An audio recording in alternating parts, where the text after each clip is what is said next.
This Sunday, our growing commitment to Ukraine. The cost of this fight is not cheap. President Biden asked Congress for $33 billion in new aid. But caving to aggression is going to be more costly if we allow it to happen. The Defense Secretary Lloyd Austin describes widened U.S. war goals. We want to see Russia weakened to the degree that it can't do the kinds of things that it has done in invading Ukraine. And Speaker Nancy Pelosi leads a congressional delegation in a visit to Kyiv. My guest this morning, Senator Bob Menendez of New Jersey. Plus, with a record number of crossings at the southern border. We're losing our country down there. We need you to resign. Republicans go over the top in their attacks on Homeland Security Chief Alejandro Mayorkas regarding plans to end COVID-related restrictions. With the Title 42 public health order set to be lifted, we expect migration levels to increase. I'll talk to Secretary Mayorkas about those plans that even some Democrats oppose. Also, more fallout from the Kevin McCarthy tapes. I'm calling Gates. I'm explaining to him this is serious to cut this out. It's just one of many revelations in the new book, This Will Not Pass. Authors Jonathan Martin and Alexander Burns of the New York Times will be my exclusive guests. And no country for Democrats. We don't have any rural messengers anymore. We don't have anyone that speaks for the party in the dirt. Rural Democrats say the party has forgotten about them at its own peril. Joining me for insight and analysis are former Senator Claire McCaskill, NBC News senior Capitol Hill correspondent Garrett Haake, New York Times Pentagon correspondent Helene Cooper, and Stephen Hayes of The Dispatch. Welcome to Sunday. It's Meet the Press. From NBC News in Washington, the longest-running show in television history, this is Meet the Press with Chuck Todd. Well, a good Sunday morning. House Speaker Nancy Pelosi made an unannounced visit to Kyiv with a congressional delegation. She's now the highest-ranking American official to make it to the capital of Ukraine since this war started. And it's also the latest evidence that America's commitment to Ukraine is only growing, amid signs that the war may end up expanding and that Russia's assault in Ukraine's east may be stalling. So let's take all of these in order. First, President Biden is now asking Congress for $33 billion in aid to Ukraine, most of it military assistance. In total, it would bring the amount of aid requested to close to $50 billion. That's more than we spent each of the last 5 years in Afghanistan, or at least we're on a pace to do that. Mr. Biden's request came only days after Defense Secretary Lloyd Austin said the U.S. wants to degrade Russia's ability to make war on other countries. Next, the expanding war. This past week saw explosions in a breakaway region of Moldova, likely caused by Russia, and fires and explosions at several war-related sites inside Russia's borders, many in range of Ukrainian missiles.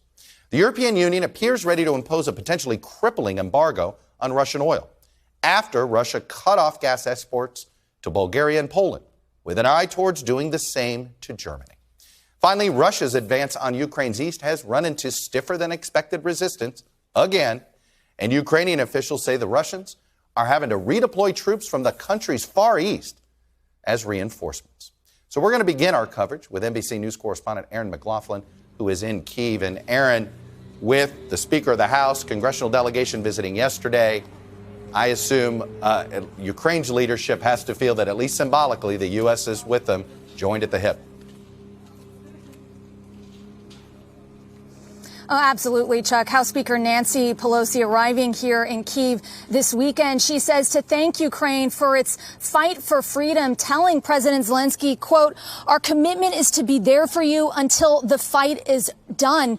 Her visit comes just days after 2 Russian missiles struck the heart of the capital as the UN Secretary General was visiting. This is the aftermath of those missile strikes. One of the missiles struck that factory just over that way, believed to be the intended target. The other missile struck that apartment building, killing 1 and injuring 10. The mayor of Kyiv saying that those strikes effectively amount to the middle finger from Russia to the west as well as to the United Nations. It's also seen as a warning to anyone wanting to visit the Capitol, wanting to meet with President Zelensky, which is perhaps why Speaker Pelosi's visit was shrouded in secrecy. It happened yesterday evening, was only made public today. Pelosi has been pushing for Congress to pass the $33 billion aid package at the request of President Biden. Badly needed funds for this war as it's raging across the South and the East. The British Ministry of Defense saying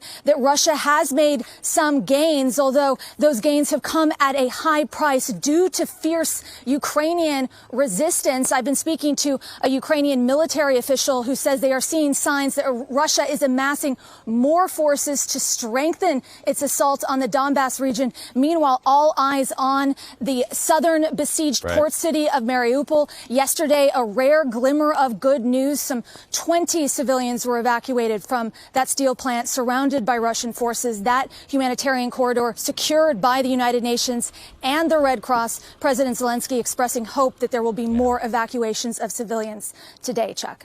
Aaron McLaughlin, excellent reporting from Kyiv, and I'm really glad you made note of the fact those missile strikes came when the head of the United Nations was visiting on a supposed peacekeeping mission. Aaron, thank you. And joining me now is the chairman of the Senate Foreign Relations Committee. It's Robert Menendez of New Jersey, a Democrat. Senator Menendez, welcome back to Meet the Press. And let me start. Good to be with you. Let me start with some news this morning out of the UK and their intelligence, which seems to indicate that Vladimir Putin may use May 9th, Russia's celebration of World War II Victory Day, as a chance to officially declare war against Ukraine. Is that a distinction without a difference as far as you're concerned? And what should the U.S. response be to that declaration? Well, Putin has declared war against Ukraine. Whether he does it formally or not is inconsequential. I think that what we are doing and what we will continue to do is help Ukraine ultimately have victory and defeat Russia. Ukraine is a test for the West. It's a test for the international order. Can one country, in this case Russia under Putin, erase the borders of Europe, change a country by force, or will the international order prevail? And I think that's what's at stake here, regardless of Putin's declarations. When Secretary Austin did a debrief after his visit to Kyiv, he said something earlier this week about our goals now with Russia. We want to see Russia weaken to the degree that it can't do the kinds of things that it has done in invading Ukraine. In response to that, the Russians essentially said, well, the Americans are fighting a proxy war against Russia and Ukraine. Isn't the answer to that yes? That in that sense, yes, this is a proxy war between the West and Russia. Is that it? Do you accept that description?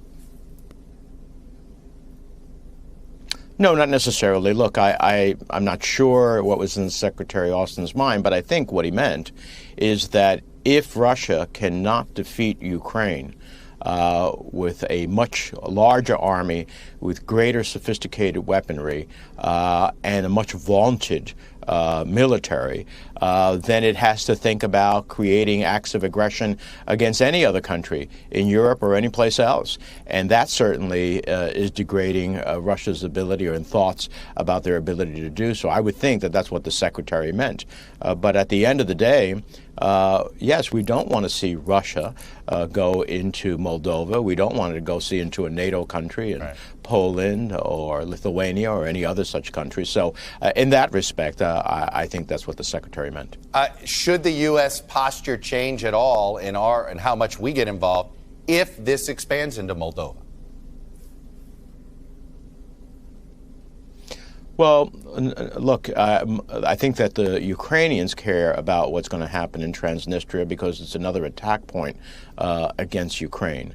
But it's not going to, I don't think that's going to change our calculus about our direct engagement. We need to keep our eye on the ball, and that is about helping Ukrainians ultimately be able to defeat the butcher of Moscow. And if we do that, the world will be safer, the international order will be preserved, and others who are looking at what is happening in Ukraine will have to think twice. And this international response that President Biden has led, and this new effort by Europe to have an oil embargo, a gas and oil embargo against Russia, is going to be one of the most strategic blunders Putin will have made for his country, and shows the resolve of the West, something we have not seen in the past. $50 billion, Senator Menendez, is what essentially the president's asked for in total allocation. You put the two numbers together, nearly $50 billion. This appears to be the most money we've ever spent on a war that we've not fired a shot in, the United States. Is there a limit in how much support we're going to give Ukraine for this? Or as long as we think they can win this war, we'll do what it takes? I think we will do what it takes to see Ukraine win, because it's not just about Ukraine, it is about the international order. If Ukraine does not win, if Putin can ultimately not only succeed in the Donbass, but then be emboldened maybe to go further, if he strikes a country under NATO, under our treaty obligations with NATO, then we would be directly engaged. And so stopping Russia from getting to that point is critically of interest to us as well as the world, so that we don't have to send our sons and daughters into battle. And I think that ability not to have to send our sons and daughters into battle is priceless. I know many officials answer the following questions by saying it's up to Ukraine. What they decide is victory here. But what do you believe is Ukrainian victory? What does Ukrainian victory look like to you, sir? Well, the reason many officials answer that way to you, Chuck, is because it's Ukraine that must determine what it will or will not accept to end this war. After such horrific human rights violations, war crimes that Putin has committed against the Ukrainian people, it's hard to understand what President Zelensky and the Ukrainian people will accept. Maybe there will be some territorial concession, maybe. But it cannot be in a way that ultimately blocks Ukraine from seaports and having access to the sea, which is going to be vital for commerce as well as national security. But it's the horrific acts that Putin has committed, the war crimes that he has committed, that gives Ukraine very little room to think about what is peace here. Quick question about immigration. I'm going to have Secretary Mayorkas on in a moment. Many of your Democratic colleagues are not happy with the decision to rescind Title 42 with what they believe is not an adequate enough plan. You obviously would like to see Title 42 ended. I know that. But at the same time, you've questioned whether we have the resources or the commitment to do this. What is the best way to handle this situation? What do you tell your Democratic colleagues that would like to keep Title 42 in place for now? Well, I'll tell you, Chuck, what I told them at our caucus last week. Title 42 is not the solution. It's part of the problem.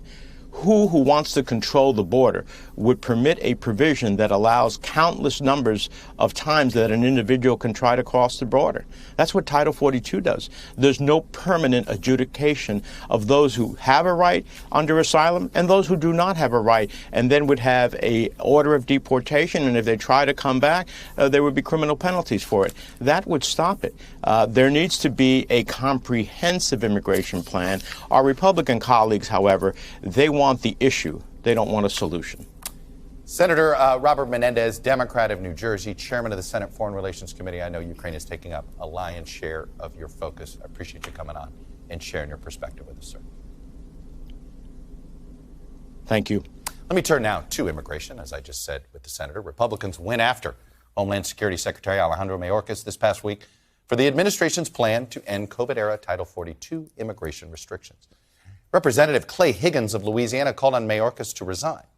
And Ken Buck of Colorado even questioned Mayorkas' loyalty to the country. My constituents want you impeached because they believe you've committed treason. They believe you're a traitor. But beyond that absurd grandstanding, there are Democrats who have concerns about the administration's Title 42 plans, especially at a time of record crossings at our southern border. So joining me now is Secretary Mayorkas. Mr. Secretary, welcome back to Meet the Press. Good morning, Chuck. Pleased to be here. Let me just start with the type of conversation you had with Judiciary Committee members this week. Why do you think they've personalized this on you? Chuck, I'm focused on mission. I'm focused on supporting the workforce of the Department of Homeland Security and getting our work done. That's what I'm focused on. Do you feel like you're a proxy for attacks on other people? I don't speculate about the motives, the political motives of the personal attacks. I have resolve. It's an important human quality when one has incredibly important work to do on behalf of the country. All right, let's talk about Title 42. You put out a 6-point plan. Let me put up some bullet points about it. Surging resources to the border, enforcing legal consequences, target some transnational criminal organizations, and try to deter migration in the first place. When I saw the 6-point plan, I was like, this is what has been said about what the Biden administration has said they were going to do with the border for months. What is so new about this? And I ask that because if this is sort of similar to what we've already been doing, then it's not working. Chuck, the plan wasn't devised last week when it was published. This is a plan that we've been working on since September of last year. We understood that the Title 42 Public Health Authority, the CDC, would not be around forever. And so we've been executing on this plan for months, and we're intensifying our efforts. We're adding resources to it to address the potential for an increase in migration once Title 42 comes to an end. That's what we do.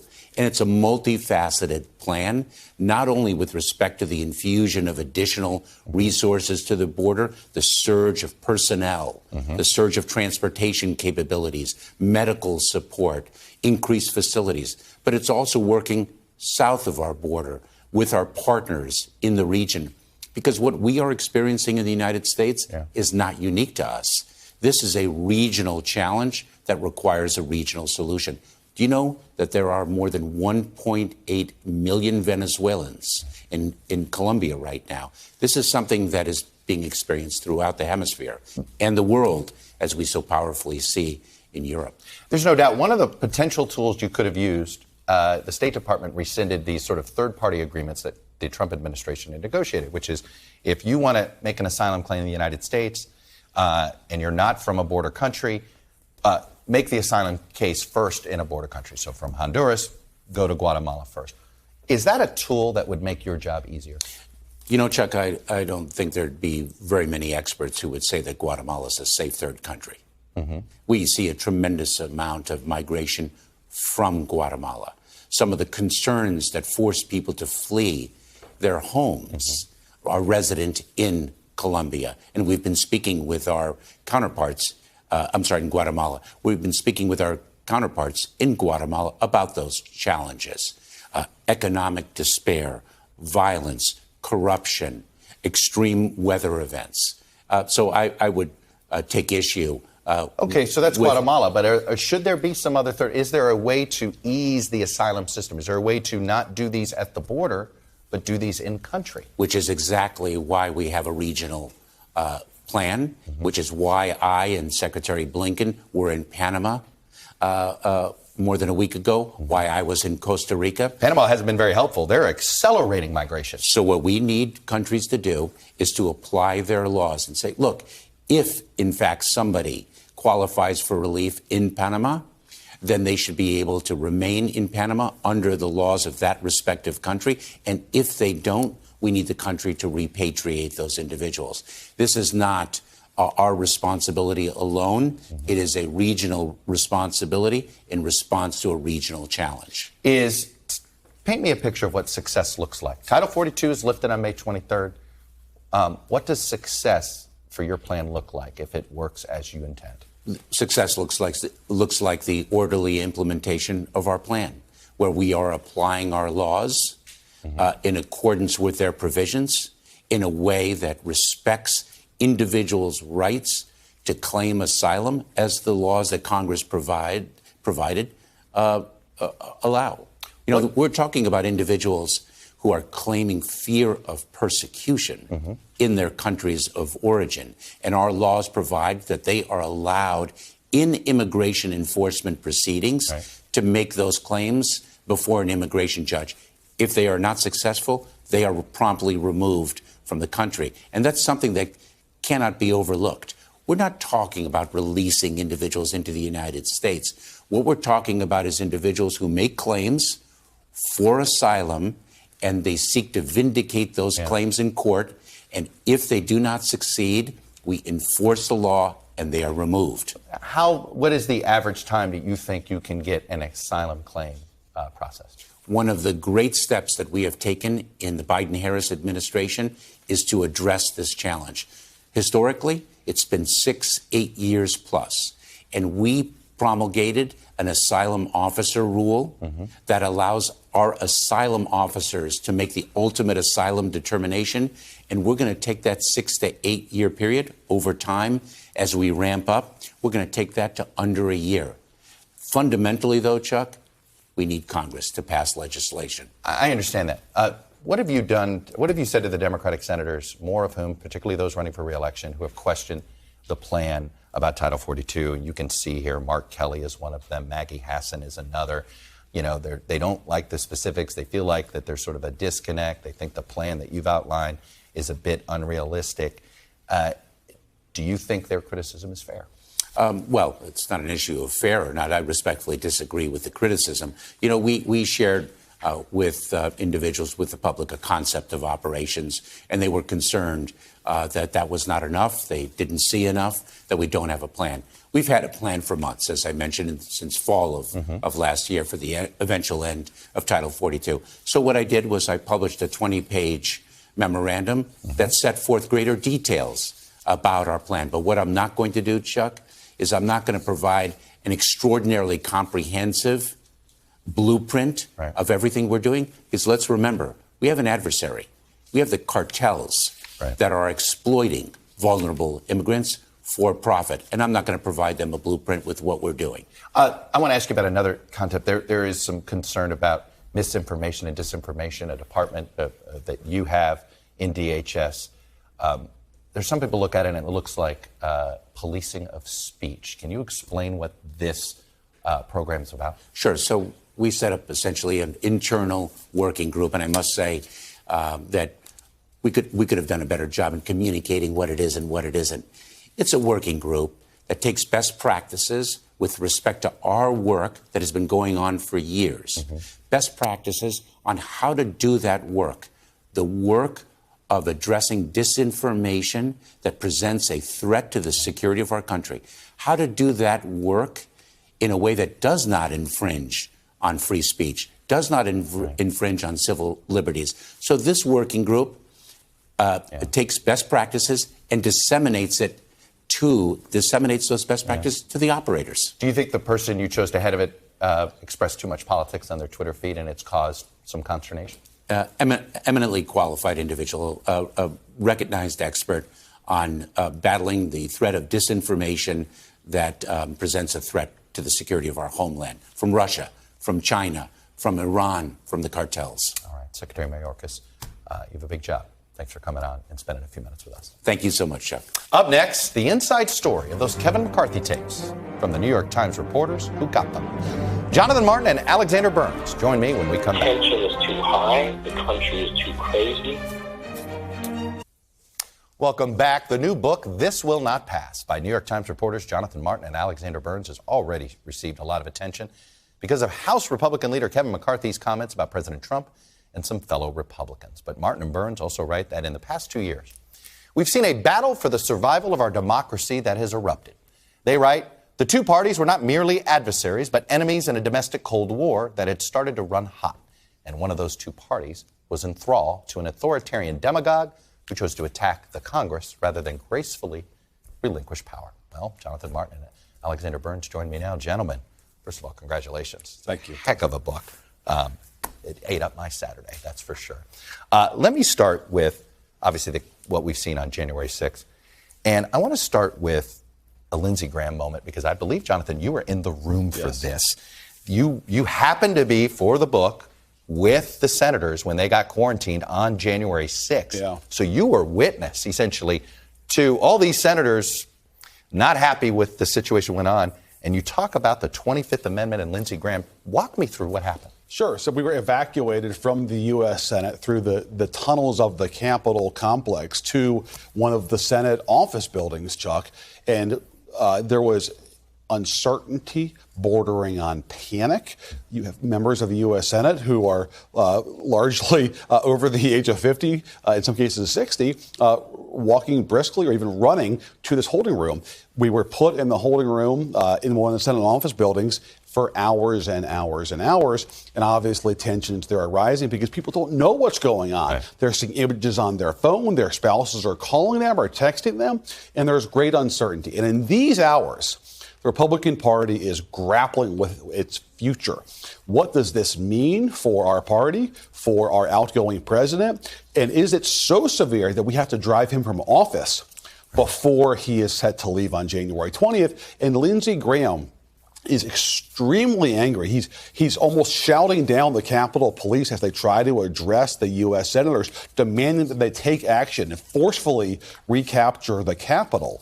And in the same moment, he gets on the phone and he telephones the White House counsel, Pat Cipollone. You're hearing all of this. First-hand account here. This is not from sources. I'm in the room. And he calls Pat Cipollone and says, if Trump doesn't tell these people to go home, meaning the rioters in the Capitol, we're going to call for the 25th Amendment. And so Trump does a second and third take of that video. Right. Essentially, he's responding to this panic. Yes. Alexander Burns, I want to the Mitch McConnell, Liz Cheney exchanges that you have in the book are so telling about Mitch McConnell. Here's one excerpt.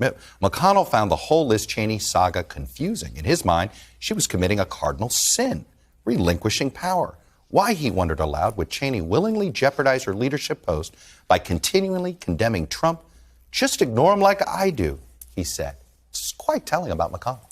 It certainly is. And it's quite telling about Liz Cheney, too. The two of them have a conversation at one point last year where she basically tells him that is just not going to work. You can't just sort of avert your gaze from Donald Trump. If you're going to take on Donald Trump, if you're going to get rid of Donald Trump, you have to take on Donald Trump and get rid of Donald Trump. And McConnell's response at that point was basically, I don't need any more lectures from you on how to deal with Trump. The big McConnell bet that we outline in the book, it's a central part of the narrative, is that after January 6th, he sees Trump, like many people, like many Democrats, and like more Republicans than will say so in public, he sees Trump as a threat to American democracy and a threat to the Republican Party.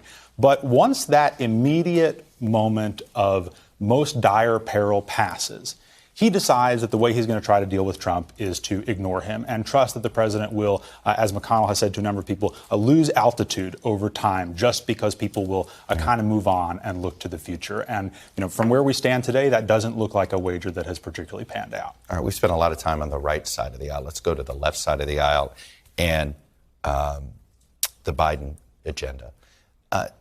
You outline all the back and forth on Build Back Better.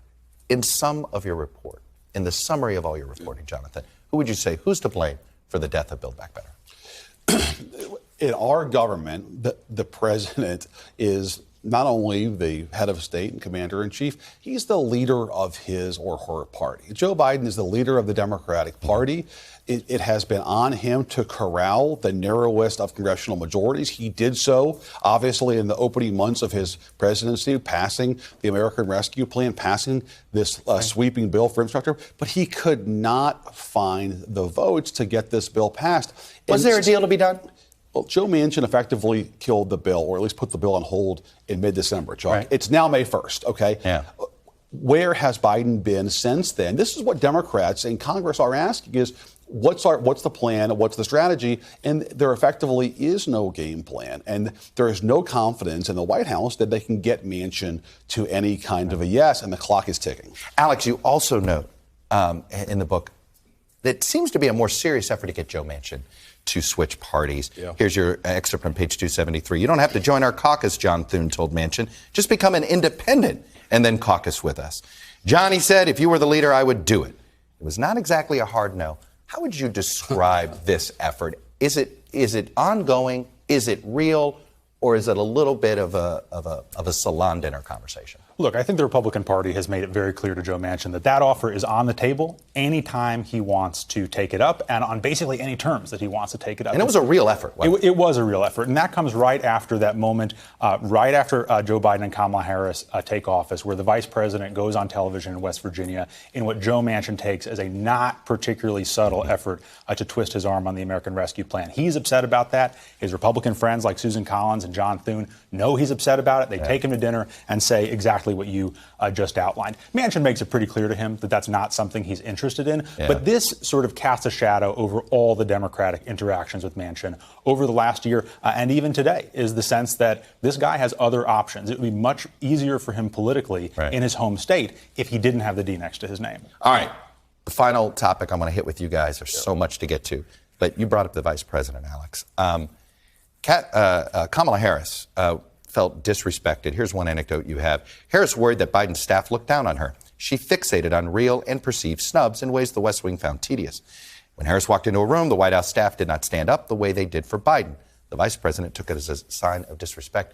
What was astonishing here is that apparently there was a meeting about this. Yes, the chief of staff to Kamala Harris telephoned the West Wing and told a senior advisor in the West Wing to Biden, the VP has noticed this, and she would like folks to stand, staff members to stand when she enters the room.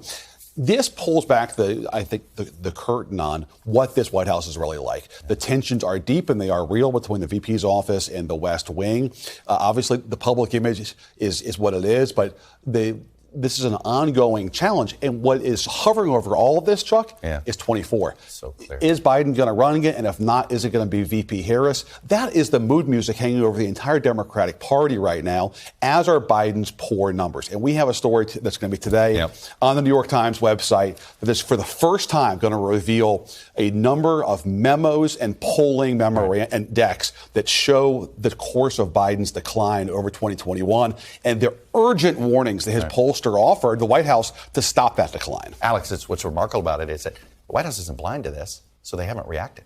That's right. And, I think one of the prevailing narratives about the White House is that they didn't see inflation coming. They didn't see it coming, that immigration was going to be this persistent political headache. What we reveal in the book is that the president's own chief pollster was warning as early as April of 2021. The president's barely taken office at that point, and his pollster's already warning him, you've got to take this stuff seriously. And they just didn't. It's a deeply reported book. It is not anything like far left, far right. It is just good old-fashioned reporting. Kudos, guys. Thank you. What a read. When we come back, so many Republicans agreed with McCarthy's comments about President Trump, but they still won't admit it in public. Why Republicans still can't quit Trump. Panel is next. Jeff. Welcome back. Panelists here, New York Times Pentagon correspondent Helene Cooper, NBC News' senior Capitol Hill correspondent Garrett Haake, Stephen Hayes, the CEO and editor of The Dispatch, and former Senator Claire McCaskill of Missouri. Garrett, I'll let you just fire away here. You cover Congress.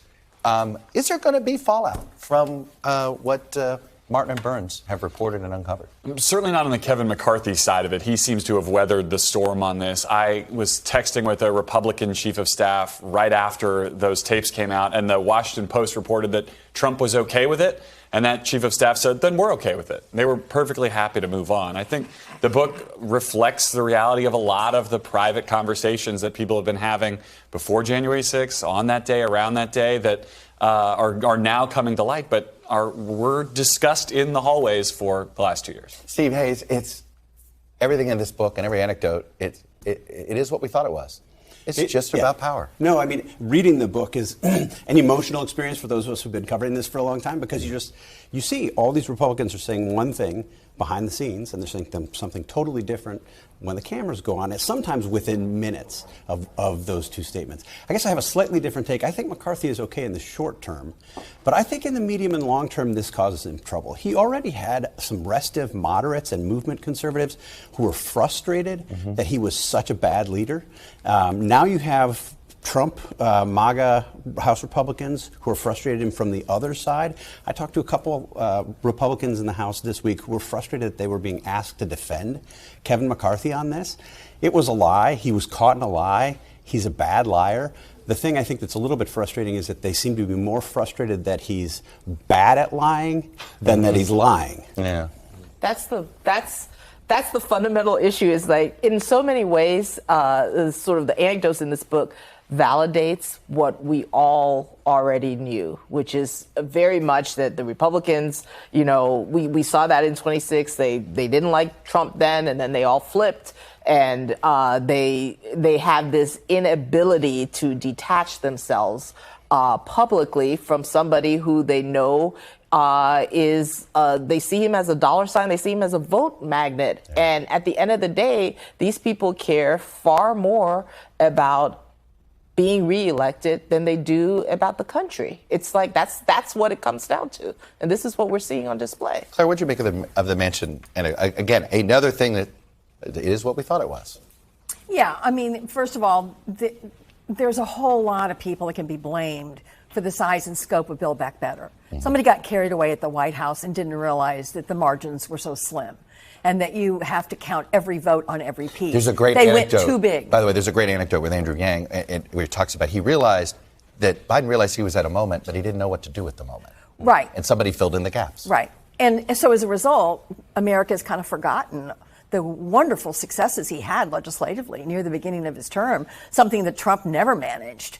And it's really too bad. And I got to say, this book and what it represents is sad to me. And the reason it's sad is because the American people are so cynical and so angry at everybody in politics because they think they say one thing in closed doors and then another publicly, and that they lie all the time. As it turns out, they have a reason to be cynical. They're right to be cynical. I mean, I think the thing that emerges from the book is this total lack of leadership at the top of both parties. As you just mentioned, Joe Biden not leading in these crucial moments, not leading. People are looking for guidance from Joe Biden.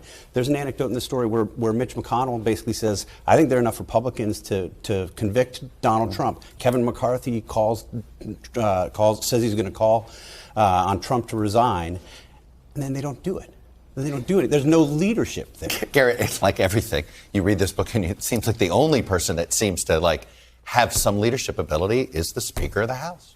Well, and Democrats may find themselves lost without her in the next term if she decides she's going to follow what she said and not seek another term in leadership. I mean, she has been consistent through 2018 through now, but she's had her own problems, too. By the way, this book claims she doesn't want to be Speaker again. She's so tired of the left. I imagine that's probably true. I mean, it's always hard to be the Speaker of the House when the Senate is controlled by the other party or by your party. The idea that you got to get 60. If I have to talk to another House Democrat who's upset about the filibuster, she would like to move more. She can only do so much, and she's tired of holding off one side to try to keep everybody pulling in the same direction. Helene Cooper, the Kamala Harris Biden stuff. There's a part of it I read it and I'm like, I could have transposed the words Obama and Biden and had Biden as Harris and Obama as Obama aides used to look down upon. I mean, some of this feels normal.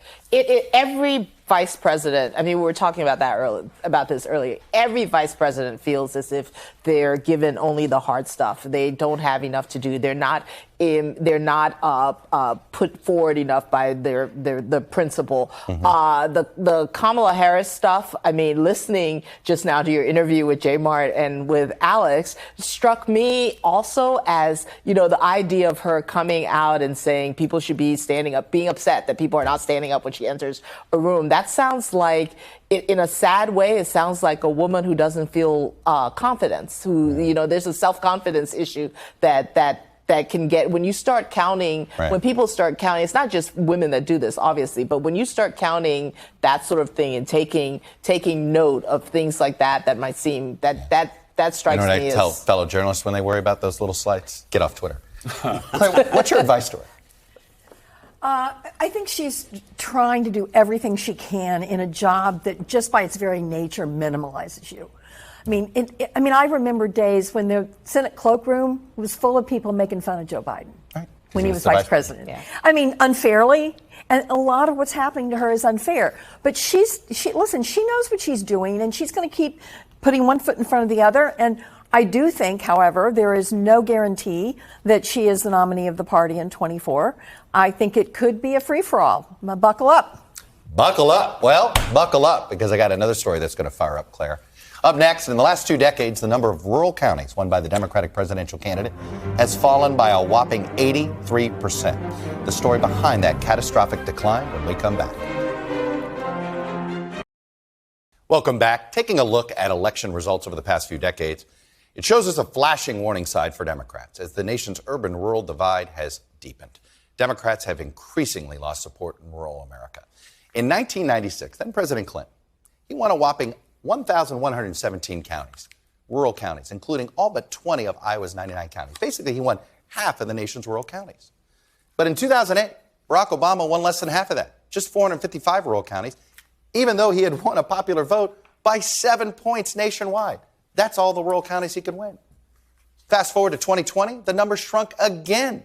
Joe Biden won just 194 counties. That's just 17% of the total that Bill Clinton won in 1996. And the latest NBC News polling shows you that the problem has not gone away. It's gotten worse. Trust me, Terry McAuliffe in Virginia knows this. Yes, Democrats have an advantage in the urban areas, 24 points on the generic congressional ballot. But as you move out geographically, the Democratic numbers shrink and the Republican numbers grow and grow big time. 34 points right now. The number appears to be growing. For our current episode of Meet the Press Reports, I traveled to Iowa. I talked to voters about why the Democratic Party is simply hemorrhaging rural support. Do you feel as if simply having a D next to your name is why you lost? Yes. Patty Ruff lost her state house seat representing Clayton County in 2016. We had our picture taken with Hillary Clinton stop by, as all candidates do. Sure. And I, full-heartedly, I guess now in retrospect, but I posted it. I was a proud mom, and I posted it on Facebook.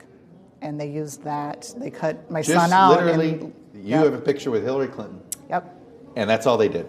Yep, they ran it. You're a national Democrat. Yep. Clayton was one of 31 counties that were carried by Barack Obama and Donald Trump, overwhelmingly rural and home to roughly a quarter of all Iowans. In 2020, Biden failed to win a single one of these counties back. There was no way Biden was going to win Iowa in 2020. It just was not going to happen. Brian Brunig chairs the Clayton County Democratic Party.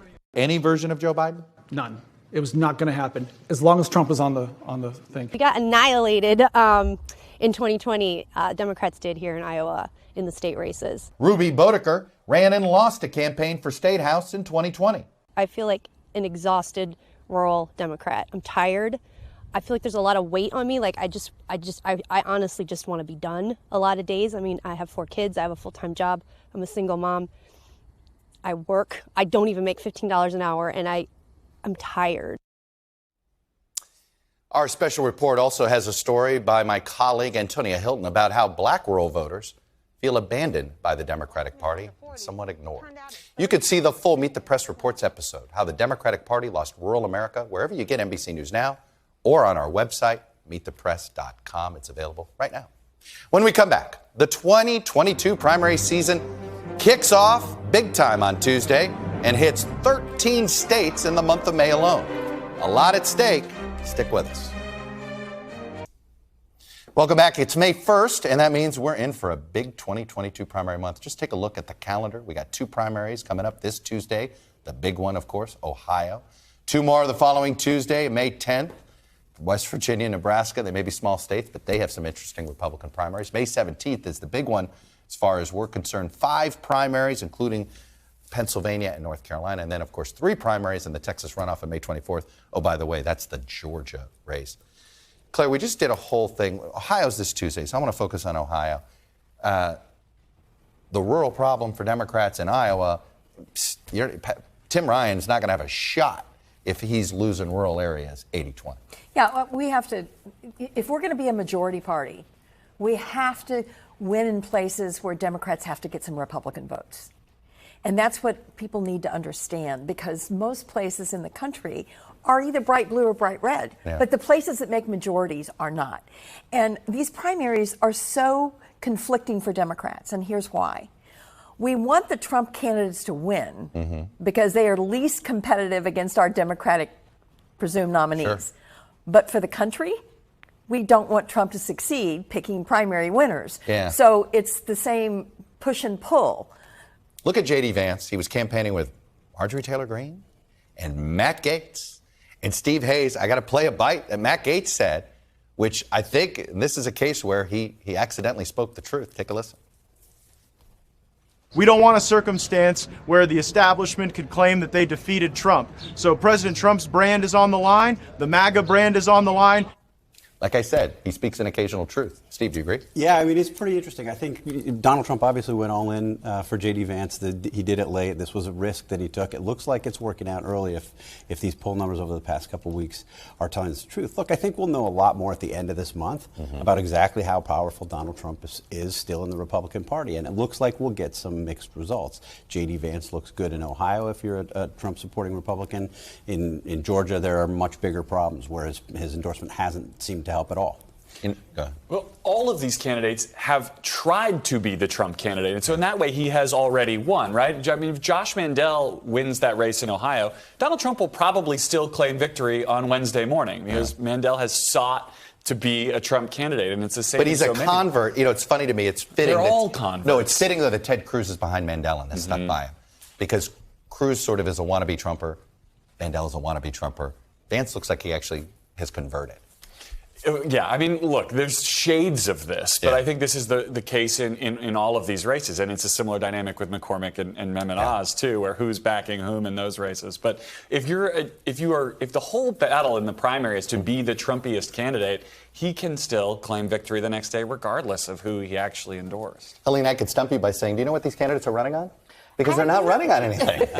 You could stump me with so much on this discussion, it's not even funny, okay? I've been deep into Ukraine, and you guys have gone deep into this, like, well, what's interesting about there was Vance, a primary going on. Good. What's interesting about Vance is that he has actually, he's not been all in on Ukraine. He says the southern border is more important than the war in Ukraine. The Vance thing I find so confounding. I mean, we all read Hillbilly Elegy back in 2016, right? And I thought it was a beautiful piece of writing. And I don't. It's hard for me to reconcile that person with who we're seeing right now. It's completely. Isn't this the theme of the show? We started our conversation, Claire, with Mitch. They say one thing, and they do another in public. J.D. Vance is the candidate of this. Yeah, and there have been a lot of conversions to Trump. Are they permanent? Is this the permanent Republican Party, much to the chagrin of my friends who want to get back to talking about smaller government, lower taxes, foreign policy, trade issues, free trade issues? Those are all gone. All they are now is about grievance and anger and people who are mad and want to screw the system. That's what it's about now for the Republican Party. The question is that a good long-term strategy to lead a nation like America? I don't think it is, but the voters will tell us. I think that's mostly right. The one place that sticks out, though, is Ukraine and Russia, right? Because you haven't seen Republicans move towards a pro-Putin position, NATO skepticism. Except for Tucker sort of Carlson. been. Yeah, Tucker Carlson, and the people who have are the people running in a primary right now. No, which is something we all may have to reckon with if they actually get into power. Thank you, guys. That's all we have for today. Thank you all for watching. We'll be back next week because if it's Sunday, it's Meet the Press.